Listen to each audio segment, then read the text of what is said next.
자, 우리 교리 강의 163번째 시간입니다. 오늘 예수님의 재림에 대한 건데요. 예수님의 재림을 직접 볼 것이다 라고 그랬는데, 내용은 세상 속에서 우리 인간들의 그 어떤 심경 상태를, 예수님의 재림에 대한 초점이 아니라 인간들의 심경 상태를 중심으로 해서 한번 생각해 보도록 하겠습니다. 마태 24장 29절에서 31절까지입니다. 우리 같이 봉독하도록 합니다. 그날 환란 후에 즉시 해가 어두워지며 달이 빛을 내지 아니하며 별들이 하늘에서 떨어지며 하늘의 권능들이 흔들리리라. 그때 인자의 징조가 하늘에서 보이겠고 그때 땅의 모든 족속들이 통곡하며 그들이 인자가 구름을 타고 능력과 큰 영광으로 오는 것을 보리라. 주가 큰 나팔 소리와 함께 전사들을 보내리니 저희가 그 택하신 자들을 하늘 이 끝에서 저 끝까지 사방에서 모으리라. 아멘. 이 말씀으로 예수님의 재림에 대한 내용인데요. 예수님의 재림에 대한 어떤 직접적인 초점은 아닙니다. 오늘 본문은. 그래서 우리 인간들이 예수님의 재림에 대한 심경이 어떤지, 어떠한 심경 상태가 그 예수님의 재림의 때가 되면 어떠한 생태가로 살아가게 될는지 그런 내용에 집중적으로 한번 생각을 해보도록 하겠습니다. 환란 후에 있을 네 가지의 주의할 점에서 세 번째죠. 첫 번째 하늘의 인자의 징조가 있겠고 두 번째는 땅의 모든 족속의 통곡이 있을 것이다. 그 다음에 예수님의 재림을 직접 목도하게 된다. 이런 뜻입니다. 자, 온 인류는 세상에서 인류의 구원을 이룰 것이라고 장담하는 몇 가지의 주장이 있습니다. 자, 예수님의 재림은 뭘까요? 구원이기도 하고요. 재림의 주는 심판의 주입니다. 그러니까 초림 오셔서 구원하셨던 그 하나님의 능력의 사역의 완성을 시키는 것이 이제 마지막으로 완성시키는 것이 이제 세상을 심판하는 그런 의미도 있겠죠. 그러나 인간들은 어떨 것일까요? 인간의 모습에서는 인류를 구원할 것이다. 인류를 구원한다라는 어떠한 그 거대한 목표 아래 행하는 것이 몇 가지가 있다 이 말입니다. 그 중에 가장 첫째가 뭐라고 하냐면 바로 최고의 방책이라고 할 수 있는 것이 뭐냐면 교육입니다. 교육이라는 거 아시죠? 우리가 학교 다니는 거. 그래서 특별히 유대인들과 더욱이 한국인들에게 있어서 교육은 그냥 내 자식이니까 내가 부모가 됐으니까 그냥 학교를 보내는 것이 아니라 거의 절대적이다. 부모들의 인생의 거의 전반이 뭐요? 자녀들의 교육입니다. 그것이 아주 특별하게 온 세상의 민족들 중에서 유대인과 한국인들에게 아주 도드라지고 있죠. 미국에 가면 우리나라는 이제 뭐 우리나라 아니니까 우리나라 안에서만 살아가니까 잘 모르겠지만 미국에 가면 여러 나라의 족속들이 여러 족속들이 들어와 있는데 자녀들이 학교를 가면 학교에 자녀들을 차로 이제 미국에는 뭐 차가 없으면 안 되니까 차로 태워다 주고 또 차로 태워서 집으로 오는 이러한 사람들은요 한국인밖에 없다고 그래요. 다른 나라 국민들은 미국에 이민을 하면 그렇지 않는다고 그래요. 그런데 교육에 대해서만큼은 한국인들이 아주 그냥 뭐라 그럴까요? 우리가 우리말로 하면 치맛바람인데 굉장히 자녀들의 교육에 아주 열정을 쏟는다고 그래요. 유대인들도 마찬가지이기도 하고 그렇답니다. 아주 유난하다고 그래요. 자, 그러한 연유에 의해서 아마도 대졸 무직자들, 대학을 졸업했는데 직장이 없는 무직자들이 가장 많은 나라가 아마 대한민국이 아닐까 싶기도 합니다. 그만큼 우리나라의 교육 수준이 높다라는 것입니다. 지금 콜롬비아 어저께 제가 세계에는 지금이라는 그런 프로그램을 보면서 참 마음이 답답하더라고요. 정말 안타까워요. 세계가 230개국 정도 되는데 남미 아시죠? 미국 밑에 있는 남아메리카에 여러 나라가 있습니다. 그런데 그 여러 나라 중에 거기가 몇 개나 될까요? 그 남미에 몇 개나 될는지 잘 모르겠습니다. 정확히 몇 개국인지는 제가 뭐 알 수는 없는 상황이긴 한데 넘어갑시다. 뭐 지도를 본다거나. 근데 지금 19일 날 오늘이 5일이죠. 오늘이 5일이고 보름쯤 뒤에는 그 중에 콜롬비아라고 하는 남미에서 그 위쪽에 있습니다. 베네수엘라하고 콜롬비아하고 거의 비슷한 위도에 이렇게 있는 나라인데, 콜롬비아가 19일 날 대통령 선거를 합니다. 그런데 지금까지 콜롬비아에서 우파의 정권이 좌파의 정권에 한 번도 내준 적이 없답니다. 좌파 정권이 한 번도 들어선 적이 없다고 그러는데, 이번 대통령 선거는 좌파 대통령이 될 가능성이 많다라고 이렇게 말을 하더라고요. 굉장히 무서운 말입니다. 여러분들이 제가 그 뉴스를 듣고 참 답답하다라고 제가 그렇게 말씀을 드렸는데, 여러분들은 그런 뉴스를 보고 그게 무섭다, 두렵다 뭐 이런 것들이 안 느껴질 수도 있어요. 근데 저는 그런 뉴스들을 보면, 세계적인 어떠한 뉴스들을 보면 굉장히 신경이 쓰입니다. 그 중에 이제 여기 이제 그걸 제가 다운이 안 돼가지고 그냥 제가 그걸 했는데, 자, 이게 지금 현재 남아메리카의 지도입니다. 미국이 여 위에가 있죠. 미국이 위쪽에 미국이라고 지금 나와 있는데, 빨간 그림이 지금 남미에서 좌파 나라입니다. 파란 쪽이 우파 정권들, 민주주의 정권들이 대통령을 하고 있는 그러한 정권이죠. 자, 그런데 이러한 정권이 조금, 여기에 보면 콜롬비아가 6월 19일 날 대선이 이제 투표가 된다고 그러죠. 대통령 선거 투표가 있는 날이고요. 브라질은 10월 달에 그러니까 지금 5월 달이니까 한 5개월 후쯤에 대통령 선거가 다시 있겠죠. 근데 이렇게 됩니다. 이게 뭐냐면, 이게 이제 앞으로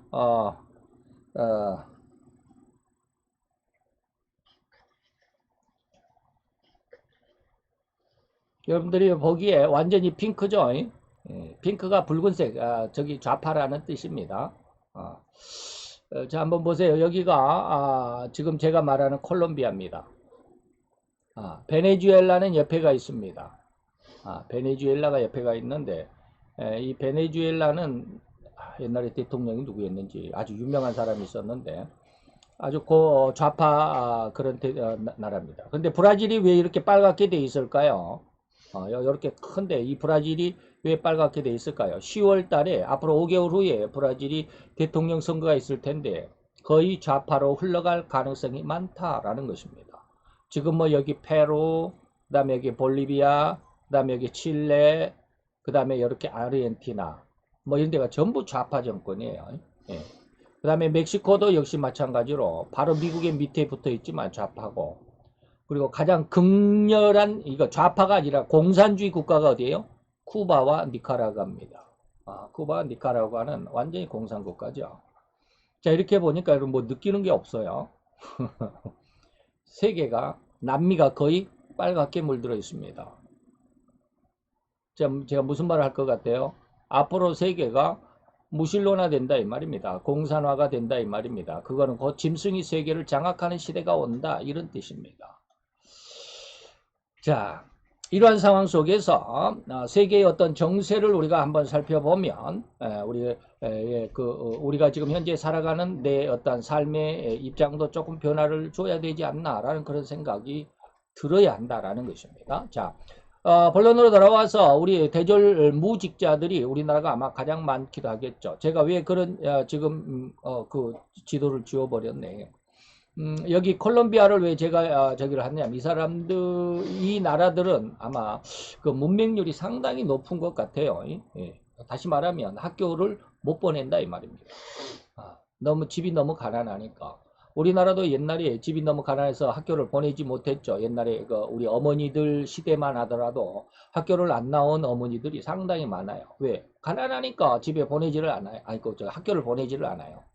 그런데 이제 박정희 대통령이 경제 5개년 해가지고 문맹률을 낮추자 해가지고 무조건 의무 교육이라고 했습니다. 그래서 초등학교를 안 보내면 벌을 받는 초등학교에 안 보내면 벌을 받는 그런 법까지 제정을 해가지고 교육의 의무다라고 이렇게 했습니다. 그러다 보니까 우리나라가 그러한 어떤 정책의 일환으로 인해서 세계적인 그런 그 지식인들을 많이 배출하고 있죠. 어쨌든지 그렇습니다. 이렇듯 교육이 우리 인간의 삶에서 절대적으로 필요한 요소가 되어버리고 말았죠. 그 글을 모르면 너무나도 불편한 세상이 되고 말았습니다. 어느 날 저는 세상에 이런 일이라는 TV 프로그램 중에서 한 남자의 사연을 보게 됐습니다. 50대였는데요. 당뇨를 심하게 앓고 있었습니다. 이번에 당뇨 환자였는데 그는 날마다 산에 올라가서 약초를 캐다가 시장에다가 내다 팔아서 또 그것도 잘 움직이지 못하시는 어머니를 봉양한다고 했습니다. 그러니까 직장이 없으니까 산에 가서 약초를 캐다가 또 팔아서 엄마를 엄마하고 자기하고 둘이 아들하고 둘이 이제 살아가죠. 그런데 시내에 나가서 약초를 팔고 집으로 돌아오는 길에 자꾸 시내버스 기사님에게 무엇인가를 묻는 것입니다. 기자가 물었습니다. 왜 버스를 타지 않고 기사님에게 무엇인가를 묻는가라고 물었더니 자기는 그를 모른다라는 겁니다. 50대 아들이. 그래서 자기 집으로 가는 버스를 타야 되는데 글자를 모르기 때문에 버스가 몇 번인지를 몰라요. 그리고 그 몇 번인지 모르니까 자기 집으로 가는 쪽에 가는 버스가 어떤 것인지도 몰라요. 그렇기 때문에 기사님에게 어디로 가느냐고 자기 마을로 가느냐고 물어봐야만 하고 그렇다면 타는 거예요. 그는 어렸을 때부터 가정 형편이 너무나도 어려워 학교에도 못 다녔다는 것입니다. 그렇게 산속에서 살다가 오늘 이런 현실까지 살아왔다. 자, 학문의 교육을 받지 않으면 이렇듯 현대 문명에서 살아가기가 너무나도 어렵고 힘들어서 최소한 기본 교육인 중학교 교육까지 요즘에 우리는 기본 교육을 중학교라고 그러죠. 예전에는 초등학교였는데 이제 중학교 요즘에는 이제 또 막 고등학교까지 기본 교육으로 하자라는 그런 운동이 일어나고 있기는 하지만 아직은 실행되지 않고 있는 것 같아요. 어쨌든지 중학교 교육까지 나라에서 책임지고 있는 형편이 우리나라의 상황입니다. 그러니까 교육에는 굉장히 열성이죠. 이것이 국민을 나라를 그리고 백성들을 구원하는 일이다라고 이렇게 생각하고 있다라는 그런 뜻입니다. 또한 오늘날 상황은 정보가 엄청난 재산이라는 사실도 간과할 수가 없습니다. 정보가 엄청난 재산이죠. 모르면 좀 손해입니다. 큰일 나는 게 아니라 손해입니다. 정보가 없으면 혜택을 받을 수가 없습니다. 나라의 정부에서도 이런저런 혜택들을 국민에게 주고자 하는데 이러한 정보를 모른다면 그러한 혜택을 받을 수가 없다. 그죠? 정부에서 뭔가를 하는데 우리가 그 정보를 모르면 그냥 넘어가잖아요. 좌우지간 그렇습니다. 또 다른 변을 들여다보겠습니다. 바로 이것이 뭐냐? 정치 상황입니다. 정치가 공산주의냐 민주주의냐 이런 것을 지금 말씀드리는 겁니다. 혹자는 자유와 민주정치가 백성을 구원할 수 있다고 주장합니다. 그래서 민주정치를 실현했습니다. 그러나 반면에 자유보다는 모든 백성이 평등해야 된다고 주장하면서 자유는 빈부의 격차만 심화할 뿐이니 온 백성이 동등하게 일하고 동등하게 분배를 나눠 가지면 다 같이 균등한 생활을 할 수 있을 것이라고 주장하면서 공산정치를 실현을 했습니다. 그렇게 지금 우리가 목격하고 있는 이러한 민주정치와 공산정치가 구분이 되어서 발전해온 역사는 그리 오래되지 않습니다. 불과 100년 전쯤입니다. 칼막스라는 사람과 엥겔스라는 사람이 1800, 200년쯤, 180년쯤 전에 공산당 선언이라고 하는 책을 출간하기는 했지만 그것은 그냥 책에 불과하고 직접적으로 공산 정치가 실현된 것이 바로 러시아입니다. 당시에는 러시아가 왕정 국가였죠. 왕이 통치하는 그런 국가였습니다. 그런데 그런 제정 러시아 왕정을 전복을 시키고 공산주의를 실현한 사람이 누구냐면 레닌입니다. 레닌이라고 하는 사람이죠. 이 사람이 혁명을 일으켰는데 볼셰비키 혁명이라고 이름을 합니다. 이 볼셰비키 혁명으로부터 라고 할 수 있습니다. 이게 바로 1917년 그러니까 약 100년쯤 전이죠. 한 5년쯤 전입니다.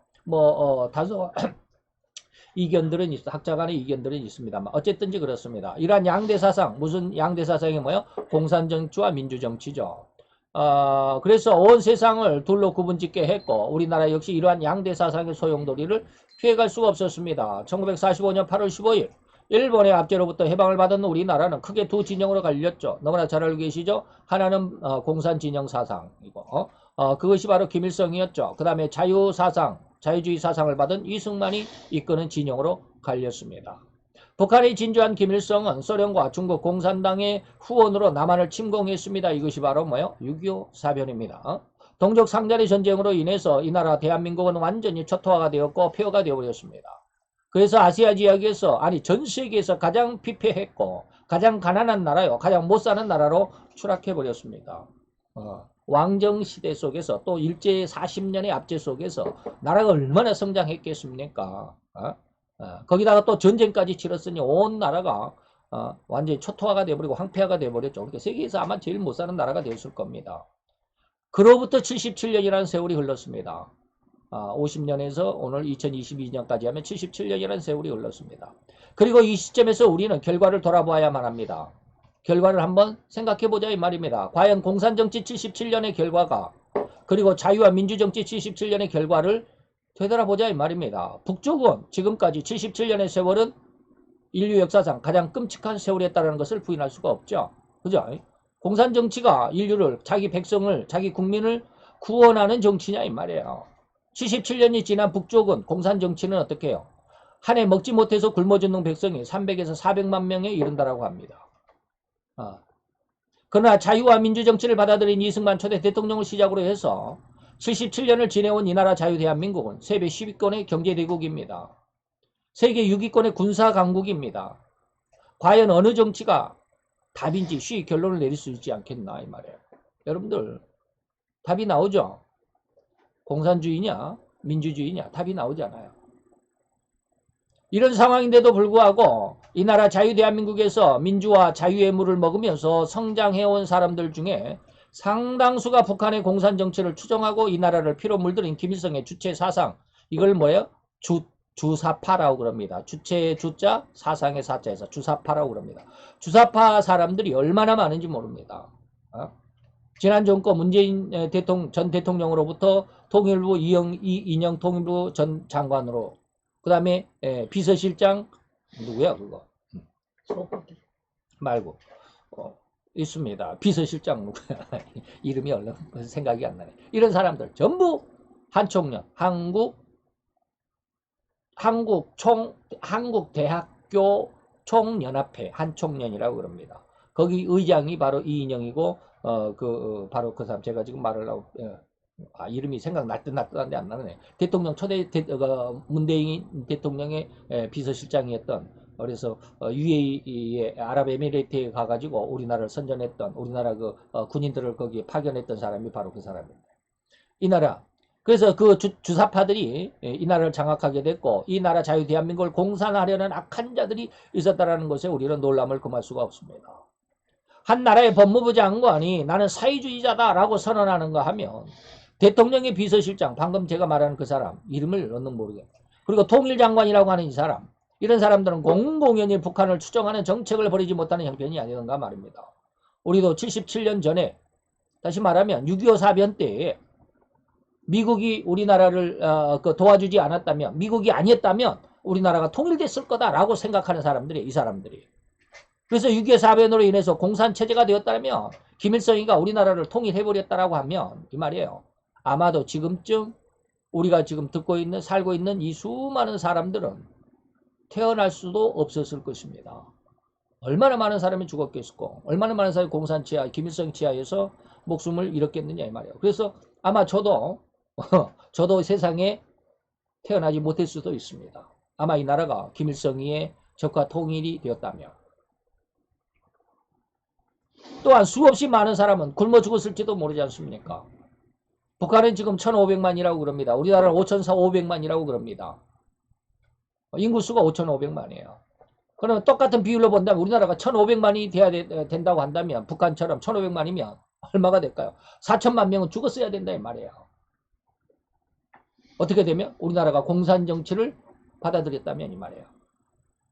이러한 양면성의 대립은 절대 세상의 종말까지 끊이지 않을 것이지만 그리고 또 전쟁 또한 끊일 수가 없죠. 오늘날도 뭐 러시아가 우크라이나를 침공한 이런 것.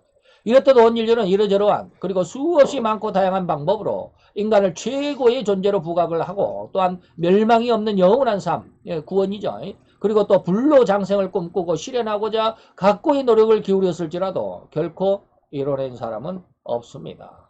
오로지 인간의 수고와 노력일 뿐이고 이 수고와 노력이 헛수고다 이 말입니다. 우주선을 달에 보내는 과학의 발전과 그 과학의 힘으로 온 세상과 인류를 평안하게 할 수 있다라고 생각하는데 절대로 그렇지 않다라는 것입니다. 결론은 성공이 아니었다라는 것밖에는 없습니다. 물론 달에 갔다 오기도 하고 막 그러죠. 예. 근데 그것이 완전한 것은 아니다. 이런 엄청난 수고와 피해를 보고서야 비로소 인간의 정신을 차릴 수 있을 것입니다. 다시 말하면 계시록 2장에 21절로 23절에 보면 하나님이 하도 말을 안 들으니까 그 사람을 처음에는 뭐요? 침상에 던진다. 침상에 던지는 건 뭐요? 병들게 한다 이 말입니다. 저도 저도 크게 2번이나 병이 들었지만 참 기가 막히게 저는 우리 둘째 아들 아빠 전화 받고 그때 느낌이 어땠는지 모르겠어요. 6월 1일 날 제가 급성 그 뭡니까 심장경색 심장경색일 때 심근경색 심장의 근육의 마비 경색인데 제가 샤워를 하고 나오면서 우리 아들한테 전화를 했습니다. 그리고 나서 굉장히 급한 소리로 제가 왜 그렇게 급하게 했는지. 근데 지금은 그것이 내가 한 말이지만 내가 한 말이 아니었어요. 아빠를 빨리 병원에 데려다 줘라 라고 하는 그 전화 한마디가 그거는 내가 분명히 말을 했지만 내가 한 말이 아니었어요. 내 속에서 빨리 병원에 가야 된다 라는 그런 어떤 무엇인가 알지 못하는 그런 어떤 막 종주먹을 댄다 뒤에서 막 밀어붙이는 거 있잖아요. 그런 어떤 느낌에 의해서 우리 아들한테 전화를 했고 병원에 가서 다행히도 1시간 안에 했기 때문에 물론 심장이 일부는 죽었다고 그래요. 1시간 정도의 혈액이 피가 돌지 않았기 때문에 그 부분은 죽은 것이고 어쩔 수 없다. 죽을 때까지 그걸 가지고 가야 된다. 그랬는데 침상에 던진다. 말을 안 들으니까 다시 말하면 병해진다. 근데 저는 이제 그 병에서부터 이 어마어마한 암에서부터 그리고 아주 위험하다는 그 심근경색에서부터 저는 무사하기는 했어요. 참 기가 막히게 무사하기는 했어요. 근데 이제 저보다도 안타까운 그런 결말을 맞이한 사람들이 참 많죠. 바로 그런 걸 의미합니다. 그 다음에 2번째는 뭐예요? 환란 가운데 던진다. 그거는 뭐예요? 되는 일이 없어. 될 것 같은데 안 돼. 이런 뜻입니다. 하는 일마다 안 돼. 우리가 이것을 뭐라 그래요? 만사불통이다 그래요. 만사가 안 돼. 이런 것이죠. 3번째는 그래도 말을 안 들으면 뭐예요? 사망으로 그의 자녀를 죽인다. 그러니까 아버지, 엄마보다 먼저 자녀가 죽게 되는. 참 이러한 일들이 우리 사회에 많이 있는데 정말 안타까운, 근데 이런 말을 함부로 할 수가 없어요. 자녀가 죽었는데 가가지고 그 엄마 아빠한테 당신이 죄를 회개를 안 해서 당신 아들이 먼저 죽었어요. 이렇게 말할 수가 없잖아요. 좀 그러긴 해요. 그래서 저도 하나님 앞에 그런 기도를 한동안 굉장히 오래 했습니다. 하나님, 나는요 내 아이들이 나보다 먼저 죽는 것 저는 감당할 수 없어요. 그런 기도 상당히 오래 했습니다. 요즘에는 안 하지만 좀 그래요. 다시 말하면 이제 내용인데 침상에 던진다는 말은 휴식을 의미하는 것이 아니죠. 질병으로 고난에 휩쓸린다라는 것입니다. 질병으로 고난에 휩쓸린다. 근데 저는 크게 이제 아주 짜잘한 병도 아니고 큰 병, 암하고 이제 심근경색하고 큰 질병이었지만 고난으로까지는 떨어지지는 않았죠. 어떻게든 좌우지간 잘 처리가 됐습니다. 그래서 우리 친구들한테도 그래서 참 하나님의 도움을 많이 받고 있는 사람이다 라고 이렇게 이야기를 했는데 진짜 그래요. 예. 그래서 병원비도 그냥 1,000만 원이 넘는다고 해가지고 그냥 깜짝 놀래가지고 어떡하냐 속으로 그냥 걱정이 태산 같았습니다. 내가 지금 가지고 있는 데 500만 원에다가 뭐 한 200만 원 여윳돈이 있어서 700에다가 내가 뭐 퇴직하면 퇴직금 300에다가 뭐 또 연차금 100만 원에다가 뭐 다 1,000만 원에서 1,100 정도 될 텐데 아이고 하나님은 나한테 돈을 갖고 있을 기회를 안 주는구만 속으로 막 그랬어요.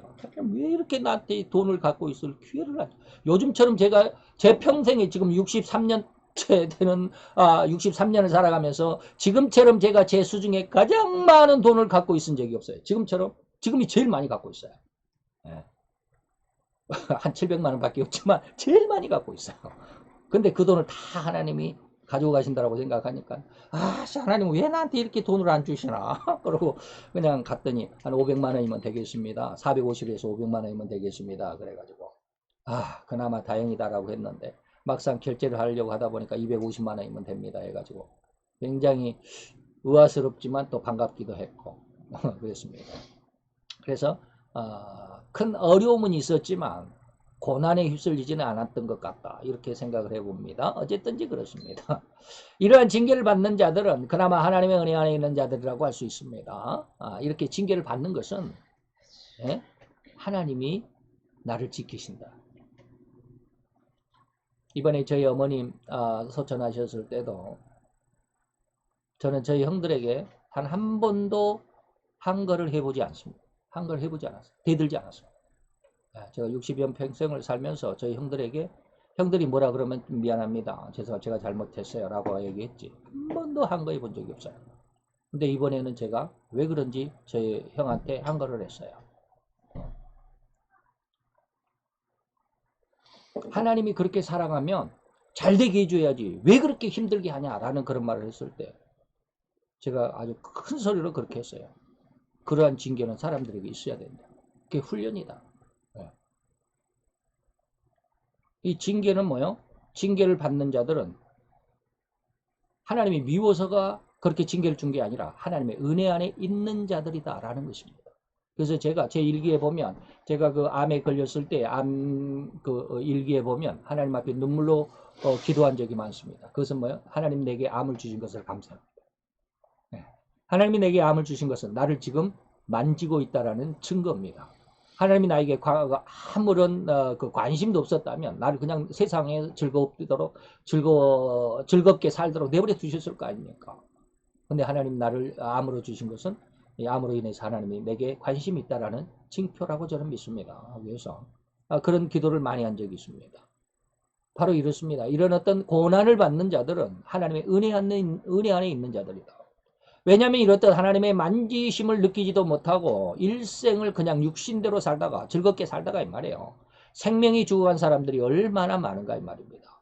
그런 상황을 볼 수 있다면 참으로 이렇듯 하나님께서 그나마 그를 사랑하심으로 질병으로 곤란케 하셨다는 것은 절대로 그가 하나님의 관심 안에 있다는 증거가 아니겠느냐 이 말이죠. 좀 생각이 좀 이상하죠. 세상 사람들과 생각이 좀 다릅니다. 그런데 그러한 곤란, 그러한 질병 중에서도 이것을 하나님의 은혜를 깨닫지 못하는 안타까운 상황이 계속될 수 있습니다. 아직 정신을 차리지 못했다라는 증거일 수밖에 없는 상황인데 하나님은 그 다음 순서로 만사가 불통하게 한다는 것입니다. 되는 일이 없어요. 성공이 눈앞에 있는데도 결코 그 성공을 부여잡을 수가 없습니다. 자신의 눈앞에서 성공을 놓치는 일이 허다하다라는 말입니다. 어제 자연인에서는 어떤 사람이 썼냐면 굉장히 부잣집 아들이었대요. 그 아버지가 할아버지 때부터 그 지역 옛날에 그 지역에 그 제과점 그러니까 뭐 요즘에 크라운이니 뭐 혜태니 롯데니 이런 제과점의 사장이었대요. 그래 돈이 엄청나게 많았답니다. 그러니까 뭐든지 하면 되는 줄로만 알았대요. 그래서 그 사람이 그 낚싯대 이렇게 받침대 낚시하면 그 받침대 낚싯대를 이렇게 걸어놓는 받침대를 하나를 만들어 자기 머리로 만들어 가지고 그때까지 없었던 모양이에요. 그걸 만들어 가지고 이제 낚시를 다녔었는데 어떤 회사에서 그 아이디어를 그때 당시 돈으로 200만 원을 줄 테니까 우리 회사에 팔아라라고 했답니다. 그랬더니 이 사람이 팔지는 않고 그러면 이것을 내가 만들어야지 해가지고 어마어마하게 크게 공장을 지었답니다. 그리고 생산을 해놓으니까 생산만 해놓으면 뭐예요? 사갈 사람이 없는데 판로를 개척을 해야 된대. 그래가지고 쫄딱 망했답니다. 쫄딱 망했대요. 바로 이런 것입니다. 성공이 눈앞에 있는 것 같은데 놓치는 일이 허다하다. 그러다가 일생을 허비하는 사람들도 숱하게 많습니다. 이렇듯 인간은 무지합니다. 하나님에 대해서 너무나도 가난하다 이 말입니다. 그나마 회개하지도 못한다면 다음으로는 그 자녀들에게는 엄청난 피해입니다. 사람들은 자기의 피해를 그래도 감내할 수는 있습니다. 내가 어려우면 내가 감내할 수는 있습니다. 그죠? 내가 어려우면 내가 감내할 수 있습니다. 그러나 막상 자기 자녀에게 대한 피해나 손해는 가슴이 찢어지는 듯 아픔을 느낄 것이라는 말입니다. 그걸 어떻게 못하는 것 같아요. 정말 가슴 아프기만 하죠. 그런데 그런 소중한 자녀가 자기보다 앞서 죽는다면 그 상심이 얼마나 하겠나. 가슴에 묻는다 그러잖아요. 부모가 죽으면 산에다가 갖다 묻지만 자녀가 죽으면 자기 가슴에다가 묻는다 그러잖아요. 요즘에 우크라이나의 그 전쟁 속에서 자녀들이 많이 전쟁으로 인해서 피해를 많이 보고 있죠. 그 부모들 얼마나 울었습니까? 그리고 엊그저께 미국에서도 또 총기 사건이 있었죠. 20여 명이 초등학교에 들어가 가지고 그렇게 총기를 난사해 가지고 한 20여 명이 죽었다고 그러는데, 그 부모들이 얼마나 울면서 제발 미국의 총기 규제 법안을 만들어 달라라고 그러는데,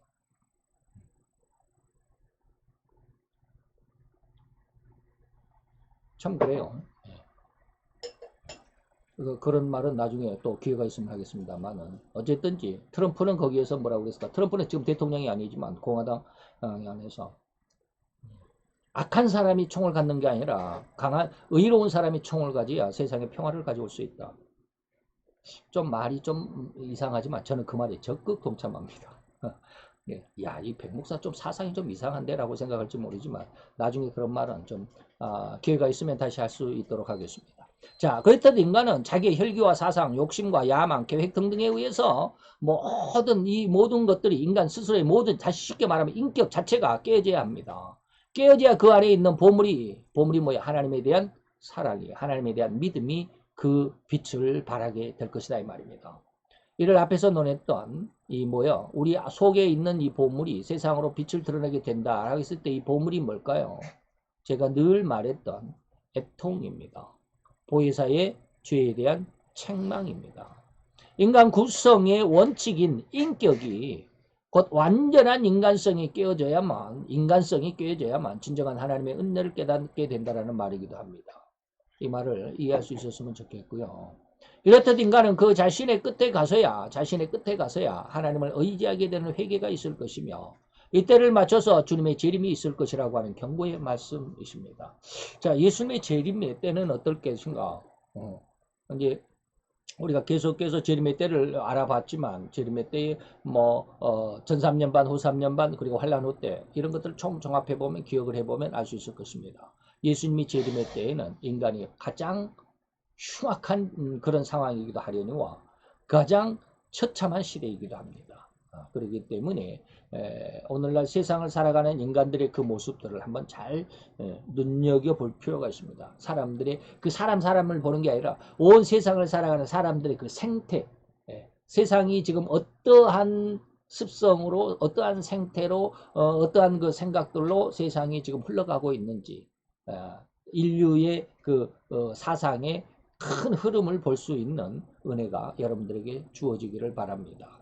그러면 예수님의 재림을 쉽게 들여다볼 수 있게 될 것입니다. 기도합시다. 할렐루야. 주님, 오늘도 여호와의 귀한 은혜와 은총 가운데 있어 하나님과 교제를, 그리고 하나님과의 은밀한 이 귀한 만남의 시간을 감사드리나이다. 주 여호와여, 오늘도 우리의 심령 속에서 하나님의 영광을 바라며 기대하며 소망하는 귀한 심령들이 주 앞에 있어 싸우며, 저들의 모든 심령 중심, 그 깊은 곳에서부터 하나님의 영광을 바라는 귀한 믿음의 싹이, 그리고 그 풍성한 줄기로 열매까지 풍성하게 이루어지게 하여 주옵소서. 여호와의 영광이 우리 가운데 있음을 믿고 감사를 드리며, 또한 하나님의 우리를 인도하사 하나님의 영광이 이루도록 이끌어 주실 것을 믿고 감사를 드리며 예수 그리스도의 이름으로 기도하여 싸움나이다. 아멘.